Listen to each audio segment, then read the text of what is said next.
This is Kate at the Library of Whispers, and today I am reading to you Chapter 8 from Bram Stoker's Dracula. Let's begin. Mina Murray's Journal. Same day, 11 o'clock p.m. Oh, but I am tired. If it were not that I had made my diary a duty, I should not open it tonight. We had a lovely walk. Lucy, after a while, was in gay spirits, owing, I think, to some dear cows who came nosing towards us in a field close to the lighthouse, and frightened the wits out of us. I believe we forgot everything, except, of course, personal fear, and it seemed to wipe the slate clean and give us a fresh start. We had a capital, severe tea at Robin Hood's Bay, in a sweet little old-fashioned inn, with a bow window right over the seaweed-covered rocks of the Strand. I believe we should have shocked the new woman with our appetites. Men are more tolerant, bless them. Then we walked home with some, or rather many, stoppages to rest, and with our hearts full of a constant dread of wild bulls. Lucy was really tired, and we intended to creep off to bed as soon as we could. The young curate came in, however, and Mrs. Westenra asked him to stay for supper. Lucy and I had both a fight for it with the dusty miller. I know it was a hard fight on my part, and I am quite heroic.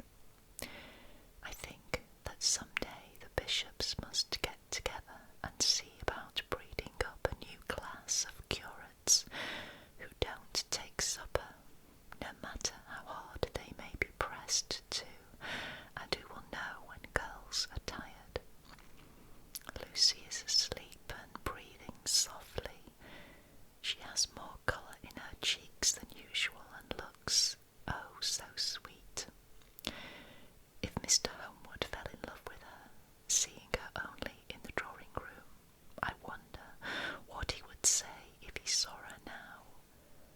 Some of the new women writers will some day start an idea that men and women should be allowed to see each other asleep before proposing or accepting, but I suppose the new woman won't condescend in future to accept. She will do the proposing herself, and a nice job she will make of it. There's some consolation in that. I am so happy tonight, because dear Lucy seems better. I really believe she has turned the corner, and that we are over her troubles with dreaming. I should be quite happy if I only knew if Jonathan, God bless and keep him. 11th of August. Diary again. No sleep now, so I may as well write. I am too agitated to sleep. We have had such an adventure, such an agonizing experience. I fell asleep as soon as I had closed my diary.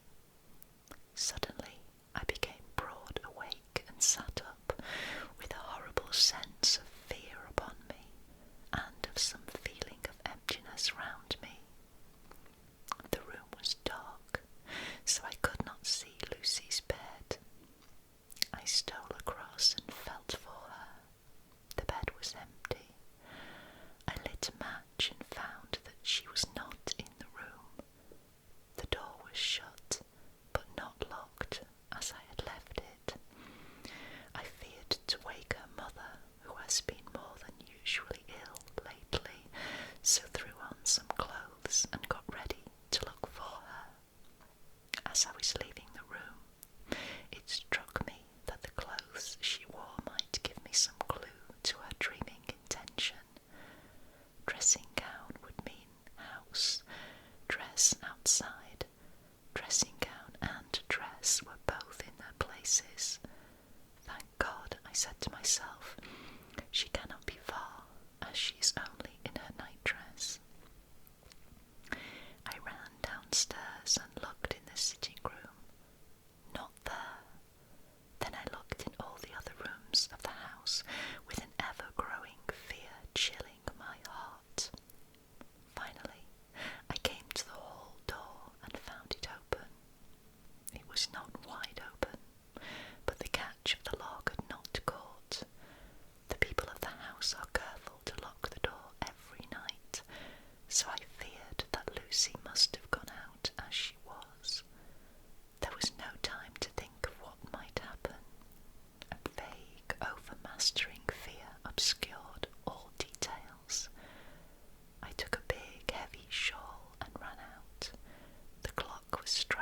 expected. At the edge of the west cliff above the pier, I looked across the harbour to the east cliff in the hope or fear, I don't know which, of seeing Lucy in our favourite seat. There was a bright full moon with heavy black driving clouds, which threw the whole scene into a fleeting diorama of light and shade as they sailed across. For a moment or two I could see nothing, as the shadow of a cloud obscured St. Mary's Church and all around it. Then, as the cloud passed, I could see the ruins of the abbey coming into view, and as the edge of a narrow band of light as sharp as a sword cut moved along, the church and churchyard became gradually visible. Whatever my expectation was, it was not disappointed, for there, on our favourite seat, the silver light of the moon struck a half-reclining figure, snowy white. The coming of the cloud was too quick for me to see much, for shadow shut down on light almost immediately, but it seemed to me as though something dark stood behind the seat where the white figure shone, and bent over it. What it was, whether man or beast, I could not tell. I did not wait to catch another glance, but flew down the steep steps to the pier and along by the fish market to the bridge, which was the only way to reach the east cliff. The town seemed as dead, for not a soul did I see. I rejoiced that it was so, for I wanted no witness of poor Lucy's condition. The time and distance seemed endless, and my knees trembled and my breath came laboured as I toiled up the endless steps to the abbey. I must have gone fast, and yet it seemed to me as if my feet were weighted with lead, and as though every joint in my body were rusty. When I got almost to the top, I could see the seat and the white figure, for I was now close enough to distinguish it even through the spells of shadow. There was undoubtedly something long and black bending over the half-reclining white figure. I called in fright, "Lucy, Lucy," and something raised a head, and from where I was I could see a white face and red gleaming eyes. Lucy did not answer, and I ran on to the entrance of the churchyard. As I entered, the church was between me and the seat, and for a minute or so I lost sight of her. When I came in view again, the cloud had passed and the moonlight struck so brilliantly that I could see Lucy half reclining with her head lying over the back of the seat. She was quite alone, and there was not a sign of any living thing about. When I bent over her, I could see that she was still asleep. Her lips were parted, and she was breathing, not softly as usual with her, but in long, heavy gasps, as though striving to get her lungs full at every breath. As I came close, she put up her hand in her sleep and pulled the collar off her nightdress close around her, as though she felt the cold. I flung the warm shawl over her and drew the edges tight around her neck, for I dreaded lest she should get some deadly chill from the night air, unclad as she was. I feared to wake her all at once, so, in order to have my hands free to help her, I fastened the shawl at her throat with a big safety pin. But I must have been clumsy in my anxiety, and pinched or pricked her with it, for by and by, when her breathing became quieter, she put her hand to her throat again and moaned. When I had her carefully wrapped up, I put my shoes on her feet, and then began very gently to wake her. At first first, she did not respond, but gradually she became more and more uneasy in her sleep, moaning and sighing occasionally. At last, as time was passing fast and for many other reasons, I wished to get her home at once. I shook her forcibly, till, finally, she opened her eyes and woke. She did not seem surprised to see me, as, of course, she did not realise all at once where she was. Lucy always wakes prettily, and even at such a time when her body must have been chilled with cold, and her mind somewhat appalled at waking unclad in a churchyard at night, she did not lose her grace. She trembled a little and clung to me. When I told her to come at once with me home, she rose without a word, with the obedience of a child. As we passed along, the gravel hurt my feet, and Lucy noticed me wince. She stopped and wanted to insist upon my taking my shoes, but I would not. However, when we got to the pathway outside the churchyard, where there was a puddle of water remaining from the storm, I daubed my feet with mud, using each foot in turn on the other, so that as we went home no one, in case we should meet anyone, should notice my bare feet. Fortune favoured us, and we got home without meeting a soul.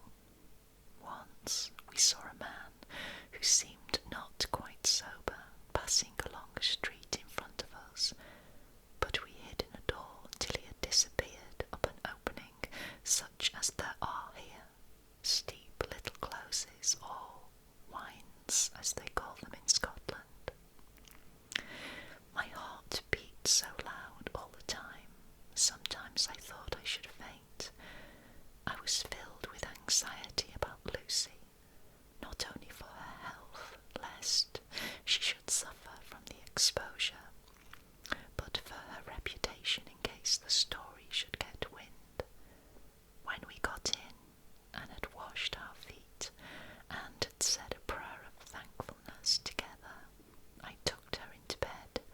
Before falling asleep, she asked, even implored me not to say a word to anyone, even her mother, about her sleepwalking adventure.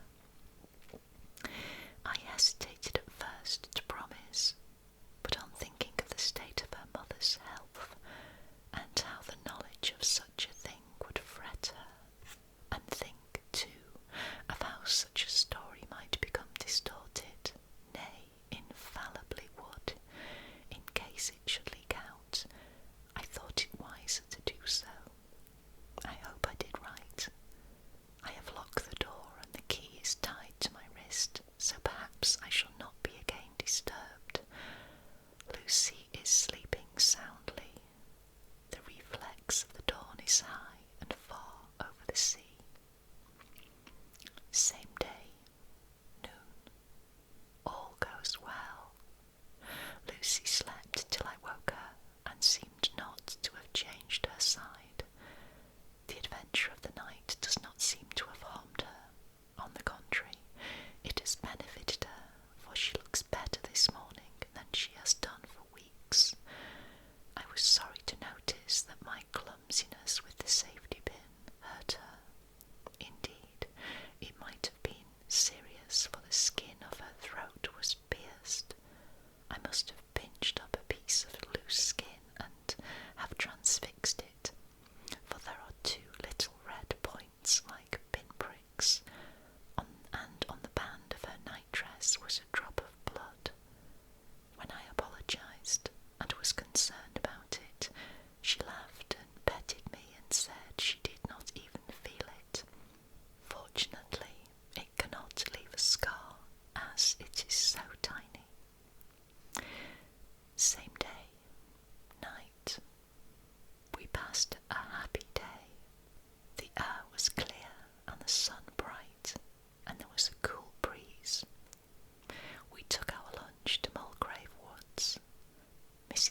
She seemed, even in her sleep, to be a little impatient at finding the door shut, and went back to bed under a sort of protest. I woke with the dawn and heard the birds chirping outside of the window. Lucy woke too, and I was glad to see was even better than on the previous morning. All her old gaiety of manner seemed to have come back, and she came and snuggled in beside me and told me all about Arthur. I told her how anxious I was about Jonathan, and then she tried to comfort me. Well, she succeeded somewhat, for though sympathy can't alter facts, it can make them more bearable. 13th of August. Another quiet day, and to bed with the key on my wrist as before. Again I awoke in the night and found Lucy sitting up in bed, still asleep, pointing to the window. I got up quietly and, pulling aside the blind, looked out. It was brilliant moonlight, and the soft effect of the light over the sea and sky, merged together in one great silent mystery, was beautiful beyond words. Between me and the moonlight flitted a great bat, coming and going in great whirling circles. Once or twice it came quite close, but was, I suppose, frightened at seeing me, and flitted away across the harbour towards the abbey. When I came back from the window, Lucy had lain down again, and was sleeping peacefully. She did not stir again all night. 14th of August. On the East Cliff, reading and writing all day. Lucy seems to have become as much in love with the spot as I am, and it is hard to get her away from it when it is time to come home for lunch or tea or dinner. This afternoon she made a funny remark. We were coming home for dinner, and had come to the top of the steps up from the West Pier, and stopped to look at the view, as we generally do. The setting sun low down in the sky was just dropping behind Kettleness. The red light was thrown over on the East Cliff and the old abbey, and seemed to bathe everything in a beautiful rosy glow. We were silent for a while, and suddenly Lucy murmured, as if to herself, "His red eyes again, they are just the same." It was such an odd expression, coming apropos of nothing, that it quite startled me. I slewed round a little, so as to see Lucy, well without seeming to stare at her, and saw that she was in a half-dreamy state, with an odd look on her face that I could not quite make out. So I said nothing, but followed her eyes. She appeared to be looking over at our own seat, whereon was a dark figure seated alone. I was quite a little startled myself, for it seemed for an instant as if the stranger had great eyes like burning flames, but a second look dispelled the illusion. The red sunlight was shining on the windows of St. Mary's Church behind our seat, and as the sun dipped, there was just sufficient change in the refraction and reflection to make it appear as if the light moved. I called Lucy's attention to the peculiar effect, and she became herself with a start, but she looked sad all the same. It may have been that she was thinking of that terrible night up there. We never referred to it, so I said nothing, and we went home to dinner. Lucy had a headache and went early to bed. I saw her asleep and went out for a little stroll myself. I walked along the cliffs to the westward, and was full of sweet sadness, for I was thinking of Jonathan. When coming home, it was then bright moonlight, so bright that, though the front of our parlour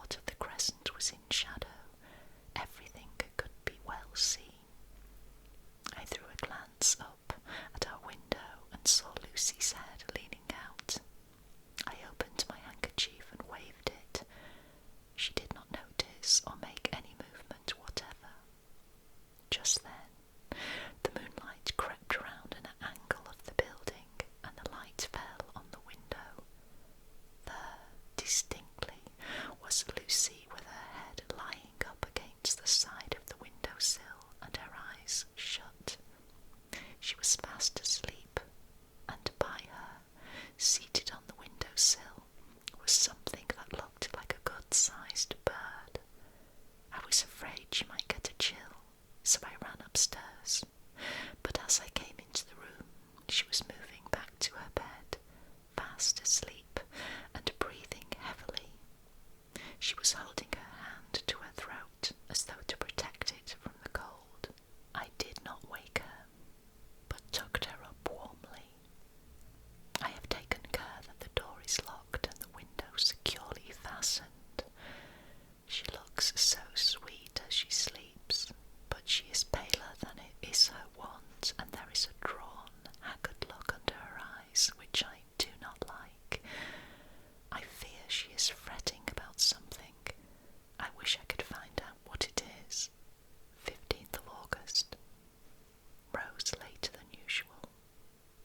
Lucy was languid and tired and slept on after we had been called. We had a happy surprise at breakfast. Arthur's father is better and wants the marriage to come off soon. Lucy is full of quiet joy, and her mother is glad and sorry at once. Later on in the day she told me the cause. She is grieved to lose Lucy as her very own, but she is rejoiced that she is soon to have someone to protect her. Poor dear sweet lady, she confided to me that she has got her death warrant. She has not told Lucy, and made me promise secrecy. Her doctor told her that within a few months at most she must die, for her heart is weakening. At any time, even now, a sudden shock would be almost sure to kill her. Ah, we were wise to keep from her the affair of the dreadful night of Lucy's sleepwalking. 17th of August. No diary for 2 whole days. I have not had the heart to write. Some sort of shadowy pall seems to be coming over our happiness. No news from Jonathan, and Lucy seems to be growing weaker, whilst her mother's hours are numbering to a close. I do not understand Lucy's fading away as she is doing. She eats well and sleeps well and enjoys the fresh air, but all the time the roses in her cheeks are fading, and she gets weaker and more languid day by day. At night I hear her gasping as if for air. I keep the key of our door almost fastened to my wrist at night, but she gets up and walks about the room, and sits at the open window. Last night I found her leaning out when I woke up, and when I tried to wake her, I could not. She was in a faint. When I managed to restore her, she was weak as water, and cried silently between long, painful struggles for breath. When I asked her how she came to be at the window, she shook her head and turned away. I trust her feeling ill may not be from that unlucky prick of the safety pin. I looked at her throat just now as she lay asleep, and the tiny wounds seem not to have healed. They are still open, and if anything larger than before, and the edges of them are faintly white. They are like little white dots with red centres. Unless they heal within a day or 2, I shall insist on the doctor seeing about them. Letter: Samuel F. Billington and Son, Solicitors, Whitby, to Messrs. Carter, Patterson and Co., London. 17th of August. Dear Sirs, herewith please receive invoice of goods sent by Great Northern Railway. Some are to be delivered at Carfax, near Purfleet, immediately on receipt at goods station, King's Cross. The house is at present empty, but enclosed please find keys, all of which are labelled. You will please deposit the boxes, 50 in number, which form the consignment in the partially ruined building, forming part of the house and marked A on rough diagrams enclosed. Your agent will easily recognise the locality, as it is the ancient chapel of the mansion. The goods leave by the train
Messrs. Billington and Son, Whitby, 21st of August.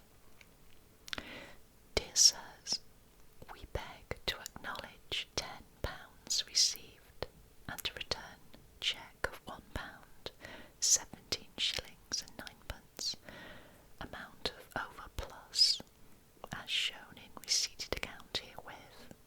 Goods are delivered in exact accordance with instructions, and keys left in parcel in main hall as directed. We are, dear sirs, yours respectfully, Pro. Carter, Patterson and Co. Mina Murray's Journal, 18th of August. I am happy today, and right sitting on the seat in the churchyard. Lucy is ever so much better. Last night she slept well all night and did not disturb me once. The roses seem coming back already to her cheeks, though she is still sadly pale and wan looking. If she were in any way anemic, I could understand it, but she is not. She is in gay spirits and full of life and cheerfulness. All the morbid reticence seems to have passed from her, and she has just reminded me, as if I needed any reminding, of that night, and that it was here, on this very seat, I found her asleep. As she told me, she tapped playfully with the heel of her boot on the stone slab and said, "My poor little feet didn't make much noise then. I dare say poor old Mr. Swales would have told me that it was because I didn't want to wake up Geordie."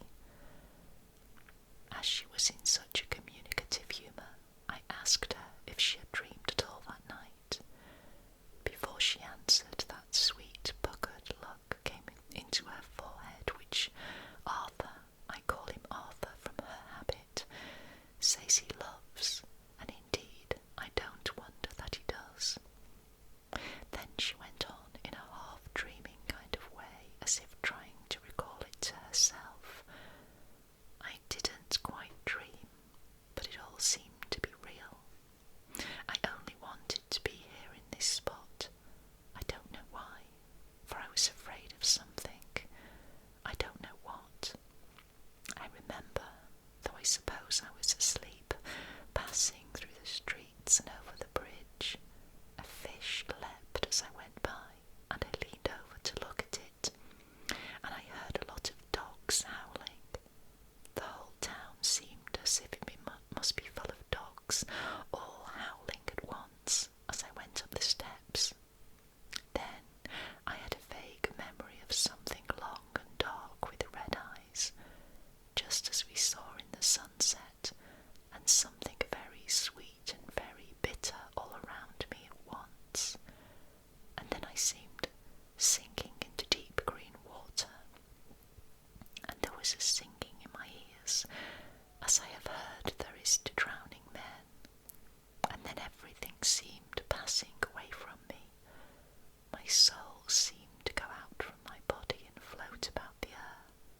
I seem to remember that once the West Lighthouse was right under me, and then there was a sort of agonizing feeling, as if I were in an earthquake, and I came back and found you shaking my body.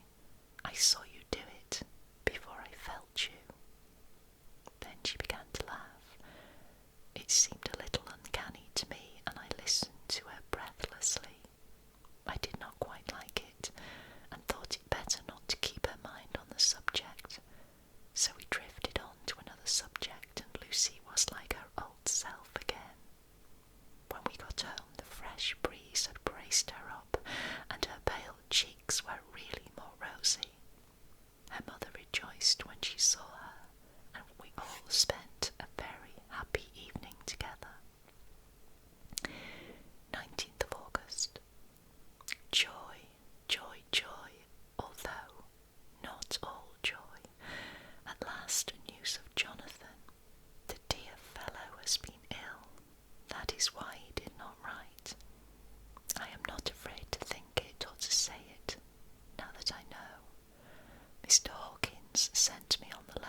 desire of Mr. Jonathan Harker, who is himself not strong enough to write, though progressing well, thanks to God and St. Joseph and St. Mary.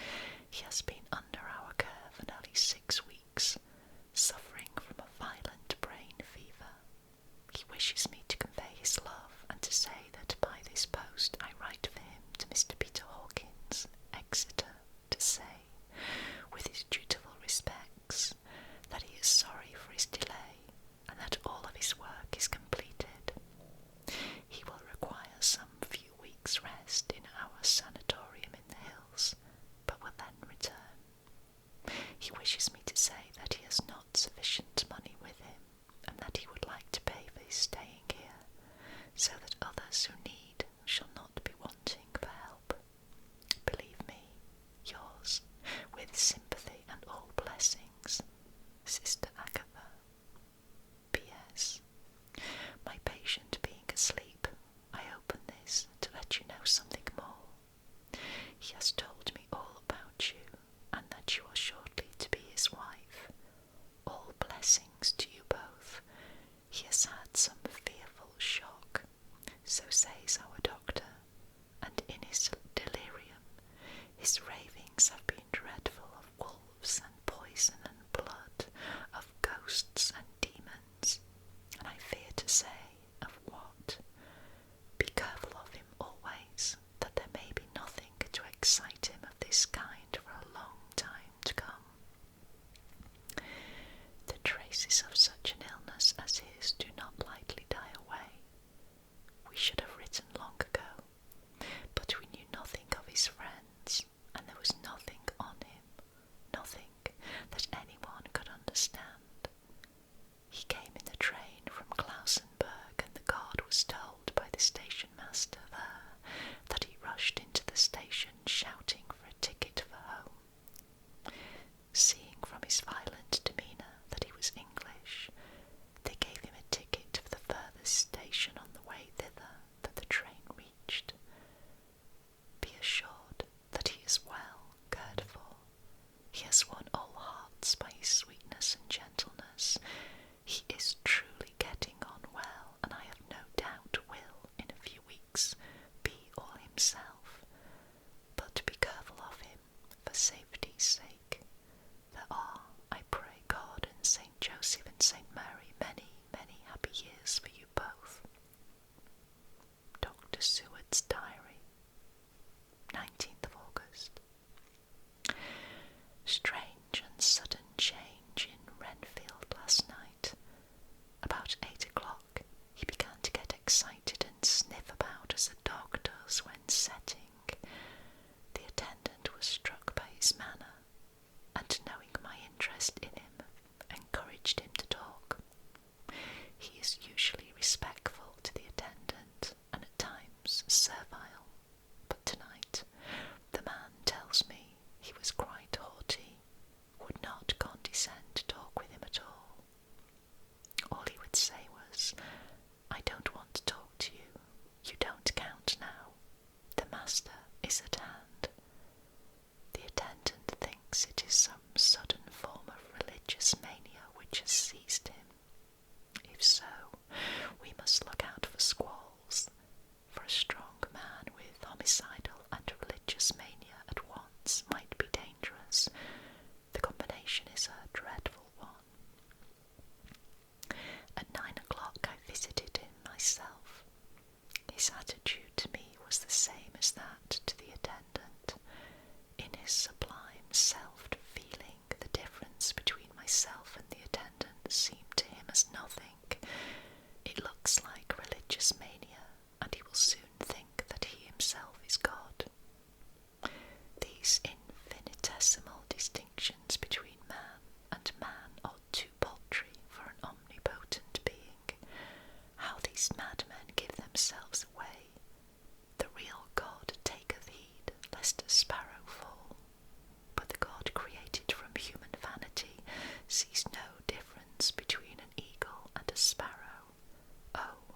as he might lose sight of him whilst getting out of the building by the door.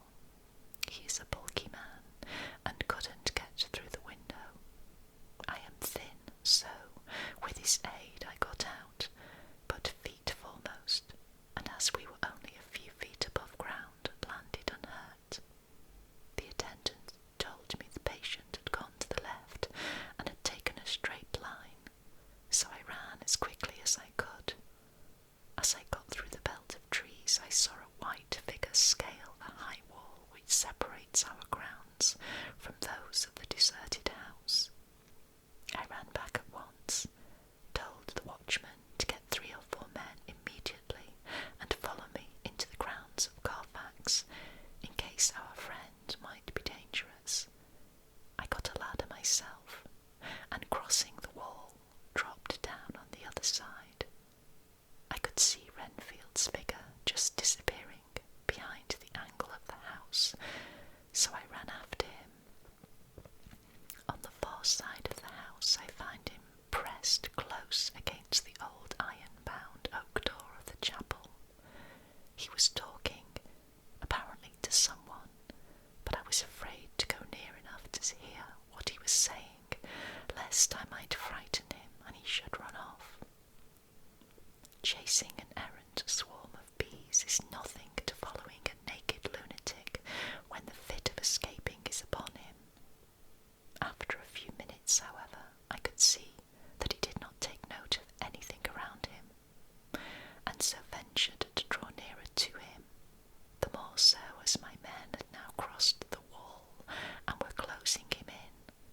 I heard him say, "I am here to do your bidding, master. I am your slave, and you will reward me, for I shall be faithful. I have worshipped you long and afar off. Now that you are near, I await your commands, and you will not pass me by, will you, dear master, in your distribution of good things?" He is a selfish old beggar anyhow. He thinks of the loaves and fishes, even when he believes he is in a real presence. His manias make a startling combination. When we closed in on him, he fought like a tiger. He is immensely strong, for he was more like a wild beast than a man. I never saw a lunatic in such a paroxysm of rage before, and I hope I shall not again. It is a mercy that we have found out his strength and his danger in good time. With strength and determination like his, he might have done wild work before he was caged. He is safe now at any rate. Jack Shepherd himself couldn't get free from the straight waistcoat that keeps him restrained, and he's chained to the wall in the padded room. His cries are at times awful, but the silences that follow are more deadly still, for he means murder in every turn and movement. Just now he spoke coherent words for the first time.